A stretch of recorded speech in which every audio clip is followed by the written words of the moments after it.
Bienvenue dans le podcast Capsule de vie, un podcast dans lequel je vous partage en toute authenticité des expériences de vie, des expériences de la vraie vie et les clés précieuses, les enseignements que ces expériences ont pu m'apporter.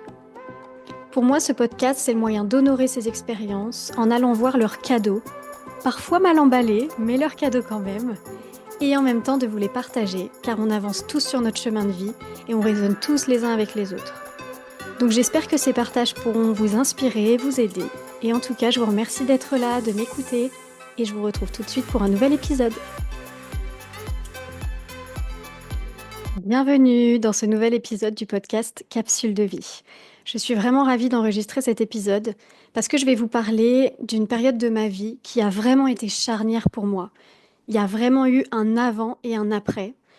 Je suis clairement passée à cette période de ma vie de pilotage automatique, à être en mode robot dans ma vie, à construire une vie petit à petit qui avait profondément du sens pour moi. Donc ça a changé ma vision de la vie, ma vision de moi-même. Voilà, ça a été une période tellement importante et tellement riche de clés et d'enseignements que je vais vous les partager du coup dans cet épisode de podcast que je vais diviser en deux parties parce qu'il y a tellement de choses et j'ai envie de quand même pouvoir prendre le temps d'expliquer chaque chose et je pense que ce sera plus digeste pour vous en deux parties. Donc c'est parti. Donc, je vous ai parlé d'une période qui a complètement changé ma vie. Et ça a commencé pour moi, en fait, ça a duré de 2018 à 2021. Donc 3 ans en gros, 2 ans et demi, qui ont tout changé. C'est la période qui m'a permis, si je devais résumer, mais qui m'a permis de comprendre en fait que j'avais du pouvoir sur ma vie, que je n'étais pas victime d'une vie qui n'avait pas de sens, d'une vie qui me correspondait pas vraiment.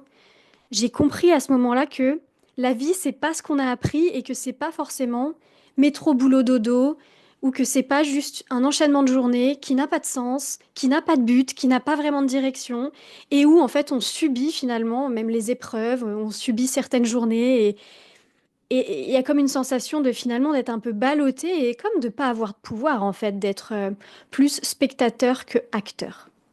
Donc voilà, si je devais résumer le grand enseignement de cette période, c'était ça. Ça a été pour moi le début d'une vie où je suis actrice et une vie qui a du sens.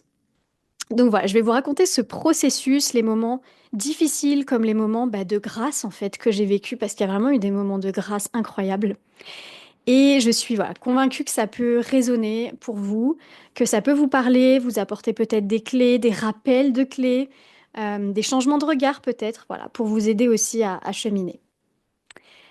Alors, je vais commencer par le commencement. C'était donc en 2018. En fait, à ce moment-là, je terminais mes études, donc je terminais mes études de master en ressources humaines que je faisais en alternance. Et franchement, c'était un soulagement parce que j'avoue que j'avais enfin l'impression d'avoir du temps pour moi. Parce que mes études, ça a été quand même une période assez difficile. J'étais en alternance, je jonglais entre le boulot, les études, je faisais beaucoup de sport, je voyais des amis souvent. Enfin, et en fait, il faisait il me restait très peu de temps pour moi. Et puis, voilà, mes études, ça a été une période aussi compliquée dans le sens où j'ai dû aussi arrêter 1 an mes études pour travailler, pour pouvoir financer mes études. Enfin, j'étais quand même assez épuisée en fait. Euh, à la fin de ce cycle, je me sentais quand même assez épuisée. Et là, du coup, ben, le fait de plus avoir ces études, j'avais mon job. J'étais super contente de mon travail. J'étais chargée de recrutement dans une entreprise. J'avais de super collègues. Enfin voilà, c'était chouette. Et je me retrouvais à avoir du temps, quoi, le soir, le week-end. Et pour moi, c'était nouveau. Et finalement, je me suis rendu compte qu'avant ça, je n'étais jamais seule, finalement. J'étais soit en cours, soit au travail, soit à faire du sport, soit avec des amis. Alors, c'est pas que j'étais jamais seule, parce que parfois j'étais seule, mais je n'étais jamais dans du vide, face à moi-même. J'étais toujours en activité, toujours dans le faire. Donc là, voilà, j'ai commencé à avoir des plages de temps où il n'y avait rien de prévu. C'était nouveau. Et du coup, je me remets à ce moment-là à lire, parce que j'adore lire. Je me remets à prendre du temps juste pour me poser. clairement, du temps de rien en fait. Je me remets à faire des choses voilà, qui me font plaisir, qui me font du bien. Et puis, il y a, à cette période, je décide aussi de commencer le yoga. Et très clairement, ça a été pour moi assez puissant et je m'attendais pas à ça. J'y allais un peu en mode, je vais faire un sport qui va me faire du bien. Enfin voilà, c'était plus en mode, c'est un sport, alors que je vois pas du tout ça comme un sport maintenant que j'ai ressenti et expérimenté les bienfaits. Mais voilà, je commence le yoga. Je pense que je ferai un podcast aussi sur vraiment axé sur l'éveil spirituel que j'ai vécu. Parce que c'est en parallèle de ce que je vais vous raconter, mais ça mérite vraiment un podcast à part entière. Donc voilà. Donc je commence le yoga. Et en fait, ça me permet de me reconnecter à mes sensations. Parce que le yoga, c'est doux, parce qu'il y a du temps de rien, parce qu'il y a des temps de respiration, des temps de méditation, de relaxation. On a aussi le focus sur le corps pour ressentir les postures, etc. Et donc, en fait, ça m'apprend finalement à tourner le regard vers l'intérieur, à vraiment à entrer dans mon monde intérieur. Et en fait, bah, on le sait, hein, dans une vie à 1000 à l'heure où on est constamment distrait par l'extérieur, bah, en fait, on ne peut pas être en contact avec nous-mêmes. Et quand je dis on peut pas être en contact avec nous-mêmes, c'est on peut pas être en contact avec notre guidance intérieure, avec nos sensations, avec notre vérité. Et comment en fait on peut écouter notre petite voix, notre intuition qui nous guide vers ce qui est épanouissant pour nous, si en fait il y a tout le temps du bruit. Et c'est ça du coup que me permet à ce moment-là le yoga et ces temps pour moi, même de lecture, etc.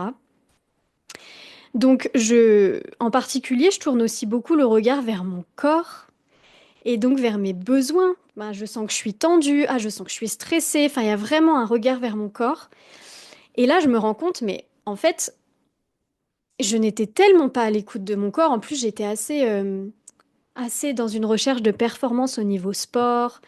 Je faisais beaucoup de sport, mais vraiment depuis un espace de je veux, je veux changer mon corps, quoi. Voilà. Et en fait, là, je me rends compte, mais en fait, comment je peux honorer mes besoins si déjà, je suis pas à l'écoute d'un des principaux canaux de dialogue avec moi-même, qui est mon corps, en fait. Donc ça, déjà, c'est la première clé que j'ai vraiment intégrée à ce moment-là et que j'ai envie de vous transmettre et peut-être qui paraît banale, mais qui ne l'est pas tant que ça. Cette clé, c'est vraiment bah, déjà de prendre du temps pour soi, en fait. Quand on veut passer d'une vie de pilotage automatique, une vie où on se sent subir les choses, où on se sent pas acteur, on a besoin de prendre du temps pour soi, pour être à l'écoute de nos ressentis, de notre petite voix, de nos besoins, etc. Et ça paraît donc peut-être banal comme clé, parce qu'on l'entend partout, mais pourtant, on la connaît tous, mais on est combien à vraiment prendre du temps pour être à notre écoute. Voilà. Moi, il y a encore plein de fois où, clairement, cette clé-là, je la zappe un peu. Et pourtant, et pourtant. En tout cas, à ce moment-là, pour moi, ça a été bah, le déclencheur. Clairement, ça a été le premier pas. Sans ça, je pense que les autres clés n'auraient pas pu se déclencher, en fait. Enfin, je sais pas, je vais pas refaire le passé. Mais c'est vraiment la sensation que j'ai.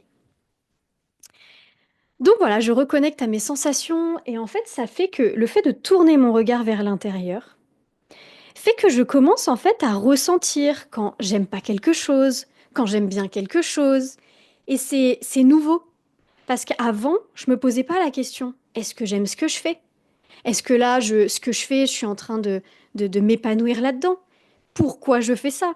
C'est le genre de question que je ne me posais jamais. J'étais en pilotage automatique, en mode robot, et voilà, et c'est tout, et les journées se succédaient. Donc, fin 2018, arrive donc cette fin d'études.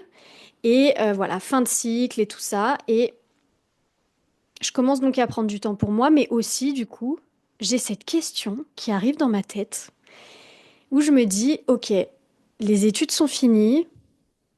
C'était vraiment un check d'objectif, c'était très important pour moi, mes études vraiment. Et là, je me dis, bah, c'est fait, quoi. Ça y est, en fait. Bon, et maintenant? Là, je commence à me dire, et maintenant, en fait, bah, je veux quoi? Et je m'étais jamais posé cette question parce que j'étais déjà focus sur l'objectif avoir mes études, en fait, enfin réussir mes études. Et il n'y avait pas de place pour d'autres questions finalement. Et là, je commence à me dire, mais en fait, je veux quoi maintenant? C'est un nouveau cycle qui commence. Et bizarrement, bah, il n'y a pas de réponse Enfin, bizarrement. En tout cas, à ce moment-là, il n'y a pas de réponse qui me viennent. C'était assez flou, voire néant total. Et ça m'a un peu perturbée. Je me suis dit, wow, ok, j'ai pas de réponse. Bon, ok. J'ai laissé, j'ai oublié la question, j'ai continué ma vie. Et puis quelques semaines après, donc, j'étais en montagne. J'étais à la montagne et je lisais le livre de Laurent Gounel, L'homme qui voulait être heureux. Je pense que vous êtes peut-être nombreux à l'avoir lu. En tout cas, si c'est pas le cas, je vous le recommande. Et à ce moment-là, je tombe sur des questions qui sont posées dans le livre. La première, c'est si tu avais une baguette magique, ce serait quoi ta vie idéale? Et je m'amuse à y répondre. Ensuite, la deuxième question, c'est quoi l'écart entre ta vie aujourd'hui et cette vie de rêve? Ok, je me mets à y répondre. Et la troisième question, c'est comment combler l'écart entre ta vie d'aujourd'hui et ta vie de rêve? Ok, je me mets aussi à y répondre. Et là, déclic. Je vois les écarts et il y en a un qui me paraît comme mais celui-là, il est facile à combler en fait. Parce que du coup, dans ma vie de rêve que je décris, je dis que j'aimerais parler anglais et j'aimerais avoir appris l'anglais en ayant passé plusieurs mois à l'étranger pour rencontrer des gens de plusieurs cultures, de plusieurs pays, rencontrer de nouveaux paysages. Enfin, il y avait vraiment cette envie dans cette vie de rêve que j'ai fait ça en fait. Et après, du coup, quand je me dis bah, comment combler l'écart, parce qu'aujourd'hui, c'est pas le cas, franchement, j'étais nulle en anglais, je pouvais même pas faire une phrase, je pense, et j'étais pas partie à l'étranger, quoi. Et là, je me dis, ben, en fait, c'est simple, enfin, je le planifie, quoi. Peut-être que c'est possible, en fait. Mais juste, en fait, de commencer à me dire, mais, ah ouais, en fait, si je le planifie, si je décide que c'est possible, je peux avancer vers ce rêve et genre, il peut devenir réalité. Et pour moi, là, d'un coup, je me sens toute puissante. C'est énormissime. Vraiment, mais je me souviens, je vois encore exactement la chambre d'hôtel dans laquelle je suis quand je lis ce livre, quand je capte ça. Je vois tout tellement ça m'a marqué et je ressens vraiment dans tout mon corps, je peux le réaliser. Et là, je me dis, waouh! Je me suis posé trois questions. Et waouh, le résultat est juste dingue en fait. Ce que ça me permet de découvrir en moi, c'est incroyable. Donc là, du coup, j'en viens à ma clé numéro 2.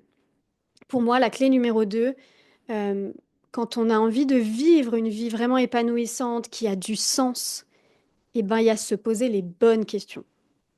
Parce qu'on est très doué pour se poser de mauvaises questions. Se dire, euh, enfin voilà, se dire bah ou ne même pas s'en poser en fait, finalement de se dire bah non, je peux pas y arriver. Euh, pourquoi les autres et pas moi? Pourquoi j'ai pas assez de compétences pour ça? On peut aussi se poser ce genre de mauvaises questions qui finalement nous maintiennent bah, dans de l'impossibilité, dans de l'impuissance. Et là, je découvrais le pouvoir des questions, le pouvoir des bonnes questions. Me demander qu'est-ce que je veux vraiment? Ouah, si vraiment je m'autorise à rêver, il se passe quoi?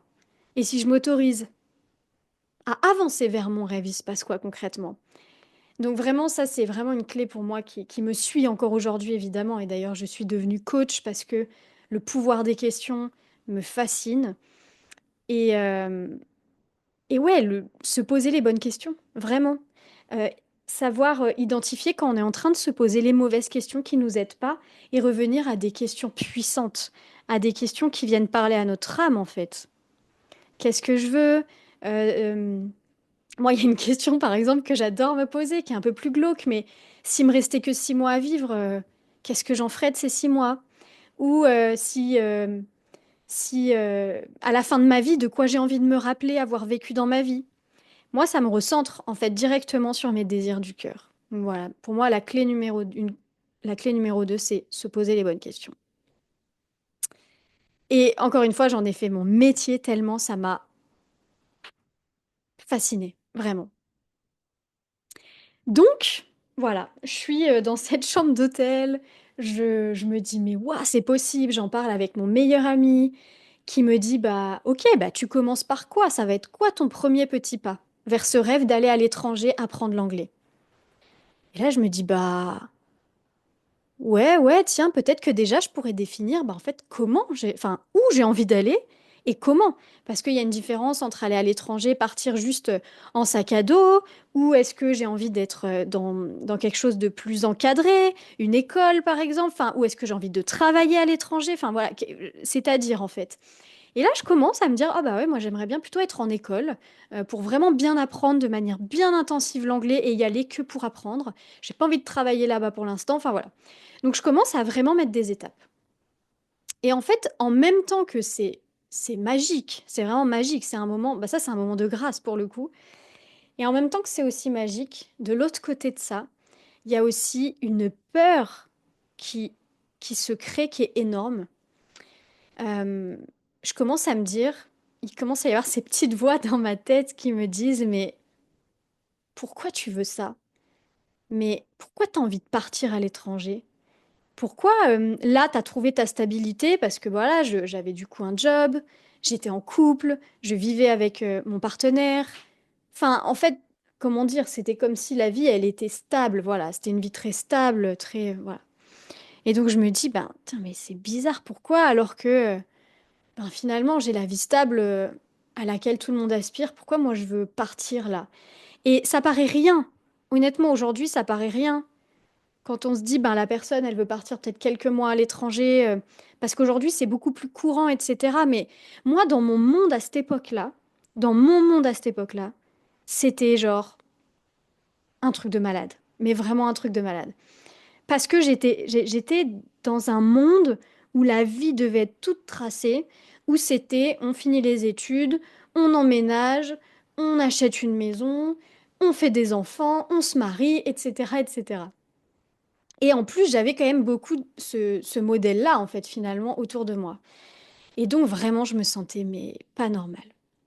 Donc, à ce moment-là, c'est très désagréable. Je me sens différente et je me sens même un peu jugée quand j'en parle autour de moi parce que j'ai des réactions du type et ton couple, t'y penses? Si tu pars 6 mois à l'étranger, bah, peut-être que ça va pas tenir.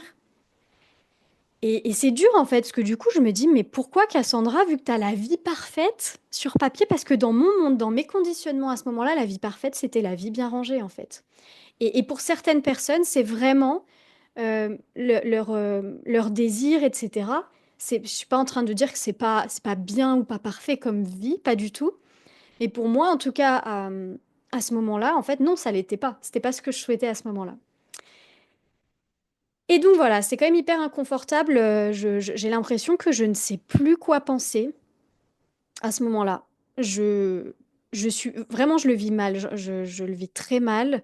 Ça me tord le ventre. Enfin, c'est assez difficile. Je me trouve vraiment différente.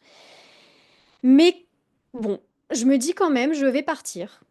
Et je planifie de partir du coup à la fin j'étais en CDD pendant 18 mois.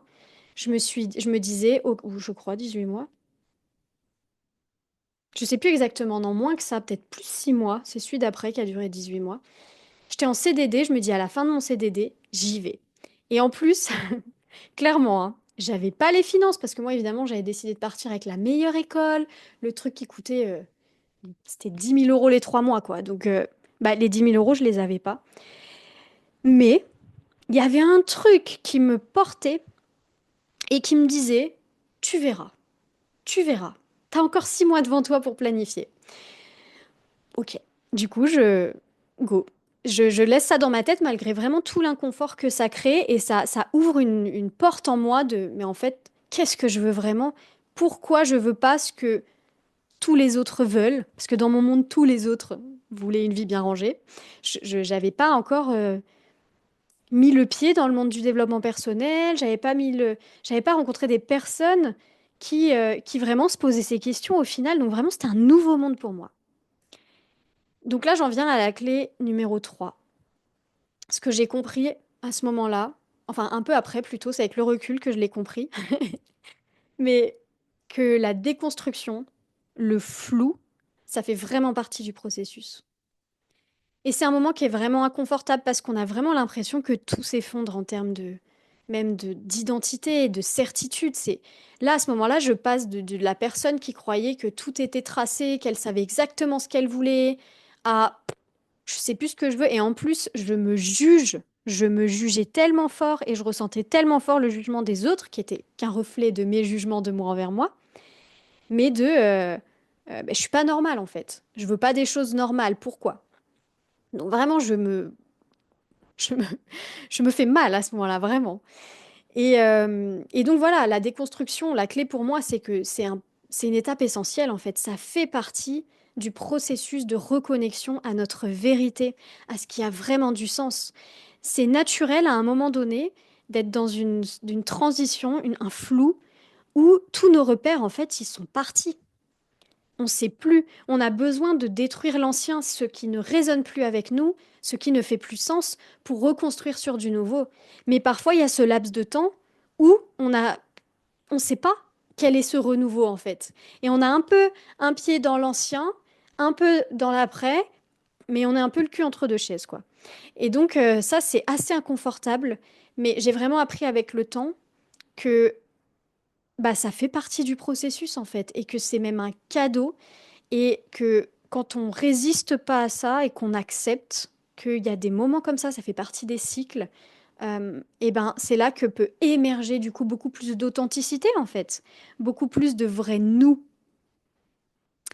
Et ça demande, ouais, ça demande du courage du coup d'être prêt à accepter l'inconfort de ces périodes quand on veut se reconnecter à nous-mêmes, quand on veut une vie plus libre, plus consciente, parce qu'on veut tous être libres.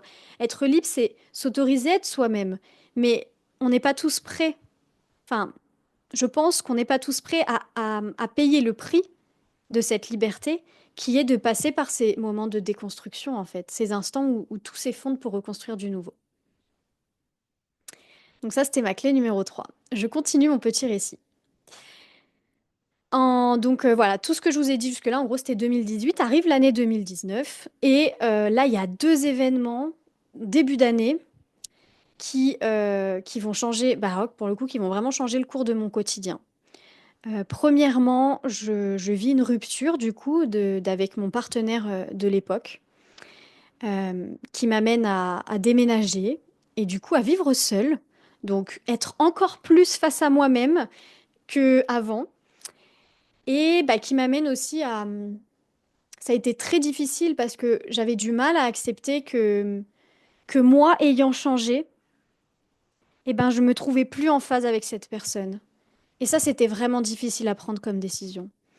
Donc, d'accepter qu'on regardait plus dans la même direction parce que, bah, en fait, il y a eu beaucoup de changements en moi. J'étais vraiment en train de muer. Donc, il y a eu ça. Et ensuite, après cet événement, donc sachez que ces deux événements sont arrivés en moins de 48 heures. Donc, clairement, il y avait un rendez-vous du destin à ce moment-là. Mais il y a aussi une autre chose qui se passe, c'est que, donc, comme je vous le disais tout à l'heure, j'avais prévu de partir après mon CDD. Donc là, j'étais à 3 mois, je crois, à peu près 3 mois de finir mon CDD et de partir. Et là, le lendemain de cette rupture, déjà, en plus, mon chef me convoque pour me faire une proposition de poste qui me fait, qui me fait tomber de ma chaise. Il me propose il me propose de prendre en responsabilité, de prendre en main un projet pendant 18 mois, du coup, dans un CDD de 18 mois. Et en fait, ben là, je lui dis, mais tu sais que j'ai envie de partir euh, à l'étranger parce que je l'avais crié sur les toits. C'était tellement fort ce désir. Et là, il me dit, il est incroyable. Il me dit, oui, je sais. Et c'est pour ça que si tu acceptes ce poste, on te finance ton projet de formation. Parce que nous aussi, ça va nous servir que tu parles anglais. Donc là, clairement, incroyable. C'était juste incroyable. Donc évidemment, je ressens que je ne peux pas refuser. Parce que, ben, je vous le rappelle, je ne savais pas encore comment financer mon voyage. Donc je sens que c'est oui. Après, je sens que le reporter d'1 an et demi, ce projet, ça me fait quand même un peu mal au cœur. Mais bon, ok. Et puis, j'ai aussi une voix qui me dit, mais Cassandra, t'as travaillé tellement dur dans tes études pour arriver à ce moment-là où on te donnerait plus de responsabilités. Et en plus, j'avais quoi? J'avais 25 ans, même pas.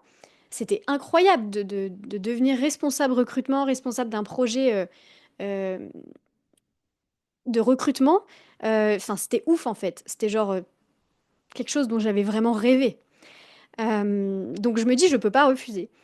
Mais je sens, à ce moment-là, j'ai quand même un truc bizarre, une sorte d'intuition que, que ça va pas se passer comme imaginé. Voilà, j'ai une sorte d'intuition à ce moment-là, mais je dis oui.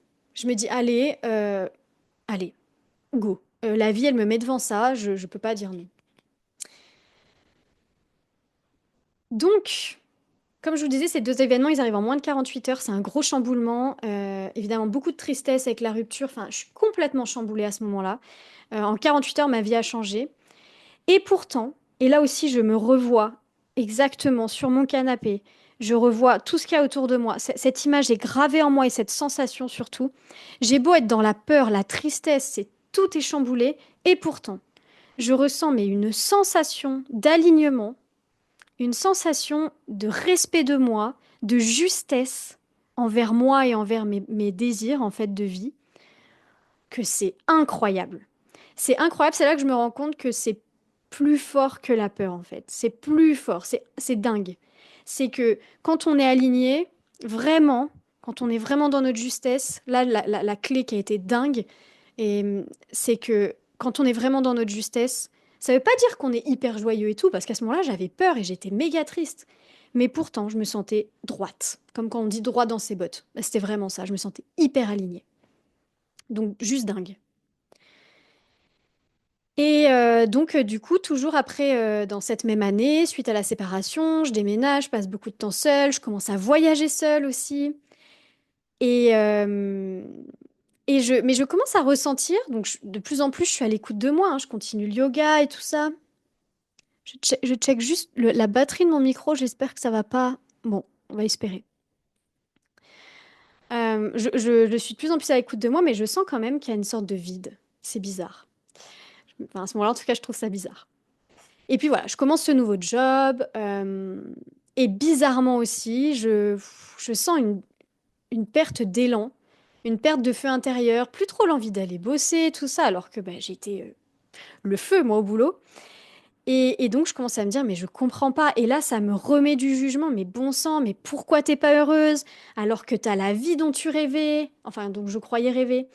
Alors que bah, tu as la vie parfaite sur le papier et c'est méga difficile parce que je me juge tellement, je culpabilise, j'ai presque honte et du coup j'en parle très peu parce que j'ai peur d'être vue comme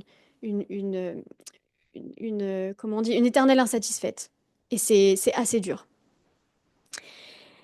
Et cette même année, en fin 2019, du coup, je pars faire une retraite spirituelle de yoga en Inde, qui vraiment, alors là, je reçois des enseignements absolument incroyables, qui me confortent dans le fait que, ben oui, je sens et je ressens qu'en fait, il y a une autre vie qui est en train de commencer. Il y a une autre vie qui est possible. Je sens que je suis en train d'ouvrir un chapitre dans lequel je vais vraiment être plus à l'écoute de mes réels besoins, de mes réelles valeurs, de mes réels désirs. Et ça, c'est vraiment fort. Je vous en reparlerai aussi plus dans le podcast sur l'éveil spirituel. Donc là, à ce stade de mon processus, je suis vraiment dans une période quand même assez inconfortable, franchement, parce que je sens ce vide, mais j'ai aucune idée. Mais alors aucune idée de ce que je veux. Je sais que je veux plus ce que je vis là, parce que je sens que ça m'anime plus en fait. Mais je sais pas ce que je veux. Je sais qu'autre chose est possible, mais je sais pas quoi. Donc c'est hyper inconfortable et puis j'ai cette incompréhension aussi voilà sur ce nouveau job. Je me dis mais pourquoi pourquoi j'ai senti qu'il fallait que j'accepte alors que je me rends compte que j'aime pas, je suis pas épanouie. Donc ça me pose question. Et à ce moment-là et vraiment grâce à cette retraite spirituelle et grâce au yoga, et à mon éveil spirituel globalement, mais voilà j'en reparlerai.